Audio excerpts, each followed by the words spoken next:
Hi guys, James at RampantLionReviews again for you today with another beer review. For this one we are going to stick to Sweden, but we're heading a little bit further north of where I live in Skåne in the south. We're going to head up just to the north of Stockholm and we're trying another beer from Sigtuna Brygghus, or Sigtuna Craft Brewery as they're now calling themselves. They changed their branding a little bit, of course, to kind of match with their exports, you know, English of course, the universal language and things. But this particular beer was released on the 7th or 5th of July, I want to say, 2019, through the small partiers in Sigtuna Brygghus, and it's called the Sigtuna Skogen Natt, and it comes in at 8% ABV, and it is an Imperial Porter. The name of this beer literally translates into English as the Forest Knight, hence the artwork on this one.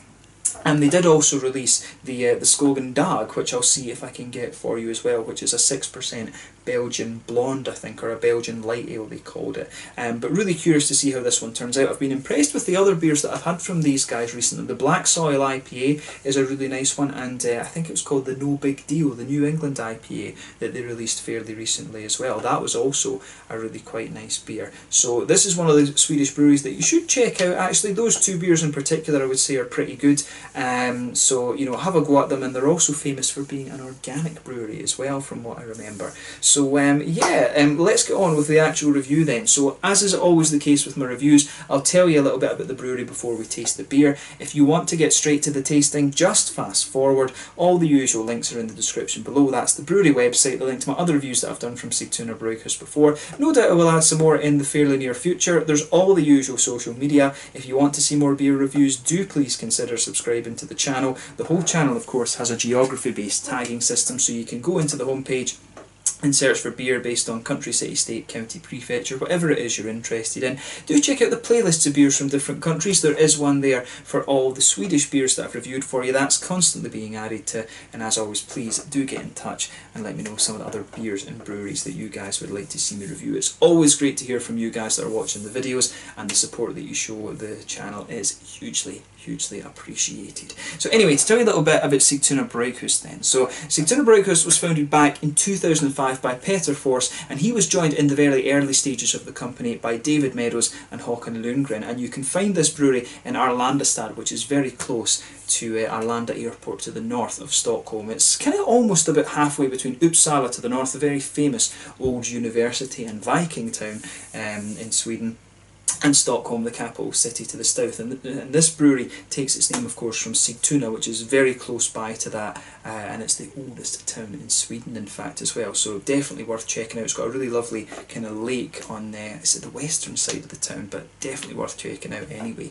But these guys brewed their first batch of beer in 2006, and in the early days they were producing only around 600 gallons of beer per week. Initially they wanted to brew mainly historical recipes, but more recently, of course, they've been doing the more modern kind of American styles of beer, such as the Black IPA and the New England IPA that I mentioned earlier. But for the first few years the three were happy just kind of hobby brewing, but their beers proved to be really quite popular, and this got them thinking that they could make a living out of this. So they upscaled their brewery and hired more staff in 2009 and just went for it. But in 2013 they surpassed the 1 million litres of beer brewed mark, and they now have 12 employees and a 3,000 litre per brew capacity, which means they can brew over 1 million litres of beer per year. But the brewing team is 4 people strong, and they've been expanding considerably over the last couple of years to meet their demand locally, and also to deal with exports as well, because this is one of the breweries from Sweden that are starting to export. So outside of the likes of Omnipojo and Stigbergets and Brewski and things like that,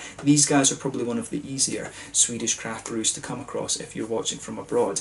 But their actual brewery itself is also home to the well-known St. Erik's Brewery, who've been a guest brewery there since 2010. They used to be run by Jessica Heydrich, of course, and Mohawk Brewing, which is quite a well-known gypsy brewery, have also brewed a good number of their beers at the Sigtuna brewery as well. This brewery do have some kind of relationship with Galatea, from what I understand, which is a big Swedish food company, and the Galatea relationship kind of was mainly related to St. Erik's Brewery, so there is some kind of deal in place there where Galatea invest in the infrastructure of the brewery, and Sigtuna have, Sigtuna sort of do some brewing stuff for them, and also it gives them access to export markets and things like that as well. So it's a good deal. It seems to work, and like I said, this brewery are producing some pretty good beers in my opinion. The Black Soil IPA and the No Big Deal, if I remember the name correctly, the New England IPA is pretty damn good as well. And this brewery, I think, are also famous for being organic, from what I remember too. But yeah, that's all you really need to know about Sigtuna Brygghus for the moment. If you want to learn a little bit more, of course, you can check out the brewery website in the description below, and you can follow them on Facebook and Instagram and stuff like that as well. But yeah, let's get on to the actual tasting of this beer itself then. So I'll just let you have a little look at the artwork on this one before we open it up. There you can see the raven kind of chilling in the forest night. So the raven's an old Viking symbol, of course. But yeah, really nice artwork on this one. I'm definitely going to take the label off this and keep it actually. You can see a little bit on the back there. 8% Imperial Porter, this one. And it says smak of björk, or blåbär, so it tastes of birch and blueberries, which will be kind of quite interesting. Björk, I think, is birch trees. If you translate it into English. But yeah, nice bottle cap on this one. I do have some of the original ones that say Brygghus on them actually. It's interesting, some of the breweries I have noticed that when I was mentioning this earlier, some of the breweries in Sweden keep the Swedish language for the domestic market, but then change it for the ones that they export. So it's interesting that they've just kind of blanketly done that. But yeah, 8% Imperial Porter, this one, so let's get it out and we'll get on with the tasting. The other cool thing is that these guys do have their bottles made specially. You can see the text and stuff on the neck of the bottle there. But let's get it out and we'll get on with the tasting then. Nice bit of smoke on the opening, and we'll get this guy out and into the glass. And I tell you something, I think it might be the combination of the weight of the bottle actually, but this beer, when you lift this one up, this is pretty damn heavy, to be honest with you, compared to some of the other things. Of course, it's not going to break your muscles and stuff, but that is, when I think about that, that's a pretty hefty bottle actually. I hope they don't export to Glasgow with stuff like that, otherwise that will be used as a weapon. But anyway, as you can see with this beer, it's poured a lovely kind of dark rosewoody colour, kind of Coca-Cola, Pepsi Max kind of colour, this one, which is what you'd expect from an Imperial Porter in honesty. You can see there's a 2/3 finger of a frothy, I would say medium tan head on this one, one or two big bubbles sticking towards the side of the glass, and a few little ones just heading up towards the bottom of that head there. But you know, overall it is really quite nice looking, so nothing overly surprising about this beer in terms of its appearance when you consider it is an Imperial Porter. You can get a little bit of the kind of roasty, grainy notes on this one as you bring it out, a little bit of a woody quality in there as well. But let's have a look at the aroma and just see how we get on then. Ooh, that's quite unusual actually. Yeah, there's a whole host of stuff going on in this one. The words that come to mind straight away: phenols, chocolate, you know, treacle, a little bit of a woody kind of infusion there as well. So first impression, a little bit medicinal, cough syrupy, some of those sort of phenol-y fruits coming out of it. Good bit of kind of toasty, oily chocolate malt in this one. A little bit of that kind of treacly brown sugar note, and also a bit of yeah, also a bit of a woody quality, almost a bit nutty as well actually. So it's interesting that, because they do say that it should be björk that's in there. If I remember, it could be beechwood, birch or beechwood, something like that. It smells a little bit beechwoody and smoky, to be honest. So yeah, that's interesting. It's beechwood that they use in the Schlenkerla Rauch beers. Incidentally, that's going to annoy me now, because I can't think of the exact translation of the word. I can't think what type of tree it is, to be honest with you. But that's a lovely smelling beer, that. Let's just try and break this down a little bit, and I probably will spend a bit of time on the aroma with this one. So, for me, aroma here, it's got a really nice kind of chocolatey base to it. It's quite a high cocoa chocolate, but at the same time, it's not overly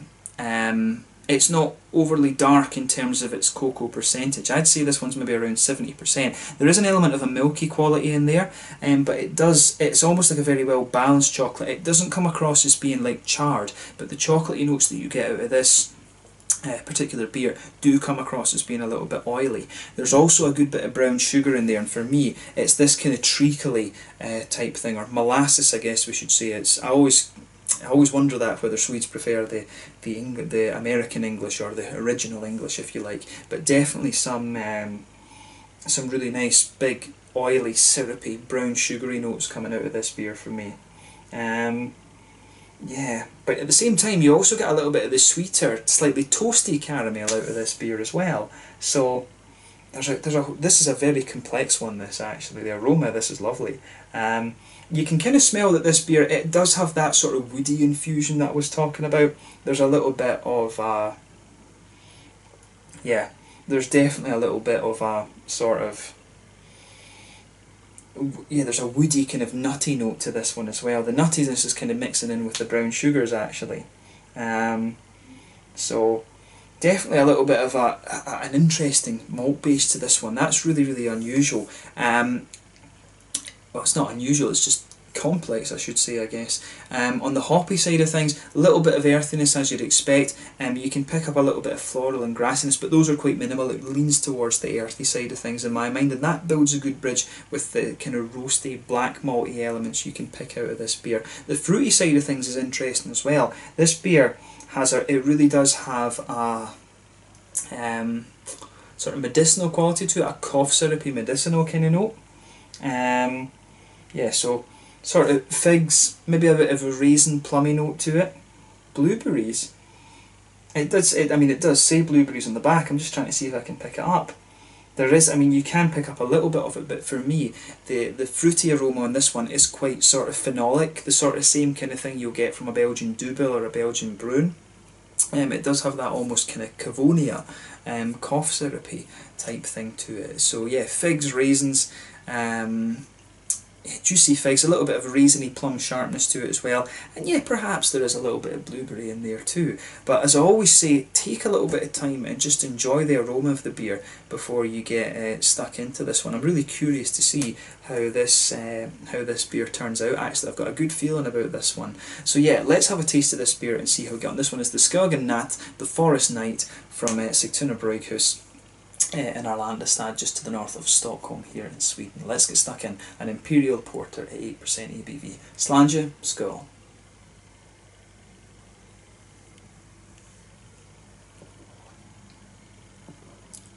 Ooh, that's interesting. Straight away, a little bit of sharpness on the front of the tongue, and then it kind of smooths out. It almost has this kind of milky, sweet stouty type quality to it. Like I said, this beer is an Imperial Porter, and the main difference between the porters and the stouts is the mouthfeel and the different yeast strains that they use. The Porter is basically the English equivalent of a Schwarzbier, a German Schwarzbier or a Czech Tmavi. And for me though, this is a big oily porter. You probably are bordering on the verge of like a sweet stout with this beer, in fairness. So that's just the first impression I have of it. But I'll say straight away, we can talk about style brackets in this all the time. The main question for me in these reviews is always, is this a good beer? That's pretty damn solid in my mind. So thumbs up to Sigtuna Brygghus for this one.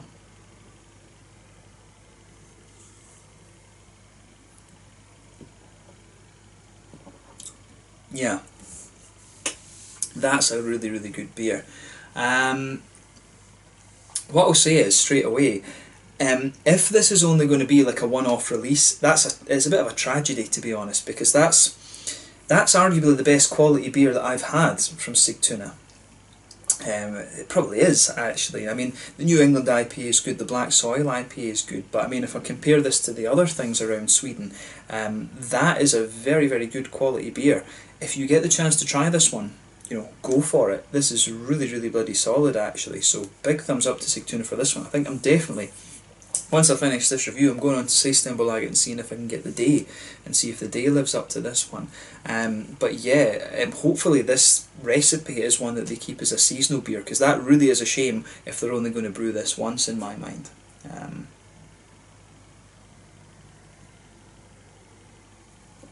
So yeah, let's try and break this beer down a little bit then.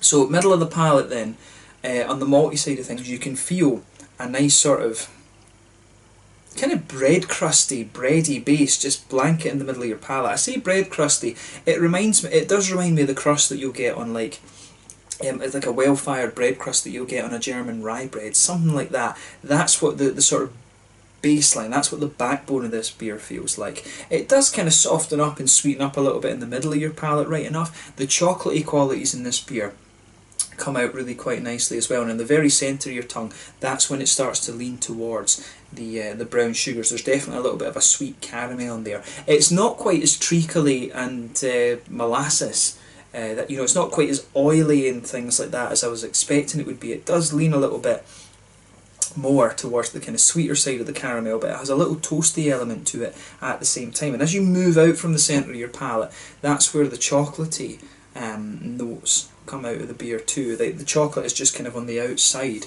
of the brown sugars. I would say that there is a degree, they were talking about birch or beech in this one. In fairness, the whole malt base of this beer, it does have a little bit of that kind of woody effect to it, but to me this is really well balanced between the brown sugars and the chocolate. That to me, that takes a little bit of precedence over the woody aspect of the beer, although in fairness, the further into the aftertaste you go, that's where you're going to get more of the woody character out of this beer. If you go to the centre of your palate and then just move forward, you are also going to detect a little bit of a kind of nuttiness out of this beer as well. So yeah, there's a good level of complexity to this one actually, and like I said, in my honest opinion, I think the Sigtuna beers have improved significantly over the last sort of 2 years or so, a year and a half, 2 years, something like that, but I think that's the best beer I've tried from Sigtuna so far, so I really want to try the Skogen Dog and see how that comes out.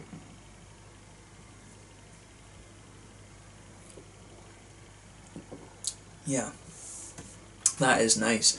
The malt base, I really like how the malt base and things go together on this one. As I said, my one debate that I have with this beer would be in terms of the mouthfeel, because it does have a little bit of that almost stouty element to it. But in fairness, the way it dries out in the aftertaste is a little bit more like a porter, in fairness. But let's say it's more important whether the beer is good or not, and it certainly is. Back corners of the palate, you've got a nice roasty earthiness there in the back corners of the tongue. As you come further forward along the front, along the sides of your palate, the earthiness does spread forward a little bit. You get a little touch of a floral quality on the front corners of the tongue, then round the very front curve of the palate, it's a little bit lighter and more grassy in my mind. Behind the front curve of the palate, of course, there's that little oily bubble where those juicy fruity esters start to push their way out of the beer. And that's where you're getting that slightly phenolic quality. The phenolic qualities that I was talking about do come out a little bit in the flavour, and I can see what they mean about blueberries in this beer. And that's one thing we need to look at a little bit actually.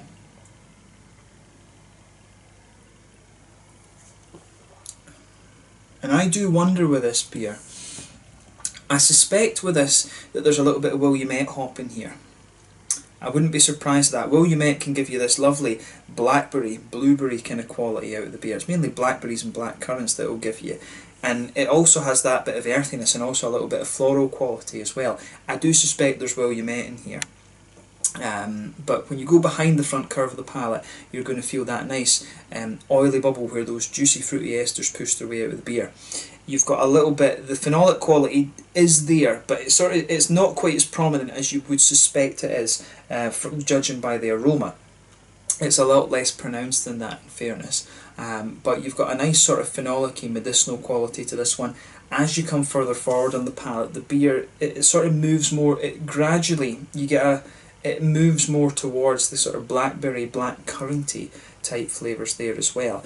I do wonder with this because around the front edge of the tongue there's a little bit of that's where the blueberry flavours are coming out, so either they've added a little bit of blueberry to this beer, because the giveaway when you do that is the mouthfeel is a bit different. You can always pick out the red fruity notes around the edge of the tongue. They almost suppress the green side of the hops, if you like, in the beer, and you can detect it doing that a little bit, but further in the aftertaste the edge of your tongue will dry out a bit more incidentally. So I do wonder if there's perhaps a little bit of blueberry being added to this, or perhaps a little bit of blueberry flavour essence or something. But I do think there is Williamette in here, just going by the flavours. But the fruitiness complements the beer really nicely, and this is definitely one of these beers that it's all about how the flavours kind of blend together. You know, you do a bit of kladdkaka, a bit of Swedish chocolate cake with this beer would go down a treat, to be honest with you. That's a really solid beer, probably the best one, like I said, that I've tried from Sigtuna so far. So big thumbs up to them for this beer. I think they've done a good job here. So after this video I'll be going on Sigtuna Brygghus and ordering the Dag, or seeing where I can get a bottle of the Dag. But yeah, in terms of the mouthfeel then, I would describe this beer as being, I want to say full-bodied here, I think I do. Yeah, pretty full-bodied, this beer.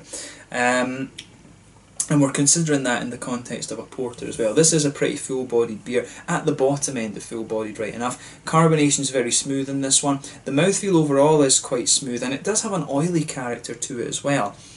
Like I said, the malt base, it's got a roasty element to it, and that comes out a little bit more in the aftertaste. It's got sweetness that kind of sits there in the beginning, and you would actually, from the aroma, you would think this beer is sweeter than it is.